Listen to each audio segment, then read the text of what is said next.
नमस्ते, बहुत बहुत स्वागत है आपका ग्रेटा थनबर्ग टूल किट मामले में। अब ये पूरा का पूरा मसला भारत में तो सियासत का विषय बन ही गया था। हमने आपको बीते दिन बताया था कि कैसे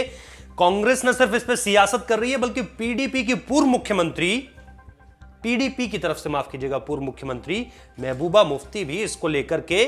बता रही हैं कि भारत में मीडिया किस तरह से रिपोर्ट करता है और कैसे 21 साल की लड़की को जो है वो बिना बात गिरफ्तार कर लिया गया। अब इस पूरे के पूरे मामले पर जब हमारे देश में ये सियासत हो रही है, जब हमारे देश के नेता ये नहीं मानते कि जो राष्ट्रहित के मुद्दे हैं कम से कम उन पर तो सियासत ना की जाए, वो लोग जो देश को बांट रहे हैं कम से कम उनके प्रो में, उनके पक्ष में तो बातें ना की जाएं, लेकिन ऐसा होता नहीं है। और ऐसा जब नहीं होता तो पाकिस्तान का प्रधानमंत्री, पाकिस्तान के वजीर आजम इमरान खान भी ट्वीट करते हैं और ये बताते हैं कि कैसे भारत में लोकतंत्र खतरे पर है। ये पाकिस्तान के प्रधानमंत्री बोल रहे हैं। सोचिए जरा इसको, इस पर विचार कीजिए कि कैसे वो देश जहां खुद उनकी सरकार के खिलाफ कभी सिंध में आवाज उठती है, कभी हम देखते हैं कि कैसे गिलगिट बाल्टिस्तान में आवाज उठती है, कैसे हम देखते हैं कि कैसे हजारों मुसलमानों की हत्या हो जाती है, तो वहां पर भी वो तब पहुंचते हैं जब लोग सड़कों पर अपने परिजनों की बॉडीज को लेकर बैठे हुए हैं, शवों को लेकर बैठे हुए हैं। यानी न सिर्फ गिलगिट बाल्टिस्तान, न सिर्फ सिंध,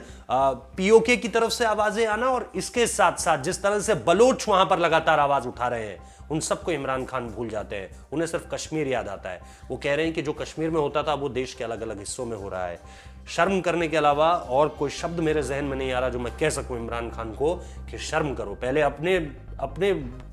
देश में तो देखो कि इलाकों में क्या हो रहा है, आपके देश में क्या हो रहा है, और आप भारत पर उंगलियां उठा रहे हैं। वो इसको लेकर के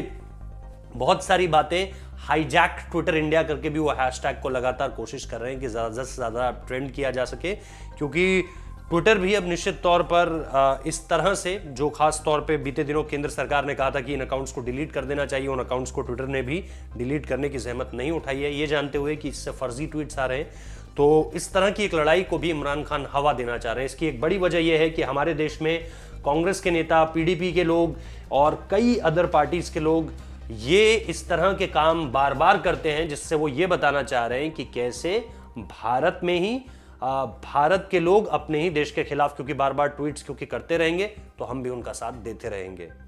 ये है हमारे देश की वो कमी जिस पर बार बार सवाल उठने चाहिए और इन लोगों को सुधरना चाहिए। बहुत बहुत शुक्रिया इस वीडियो को देखने के लिए।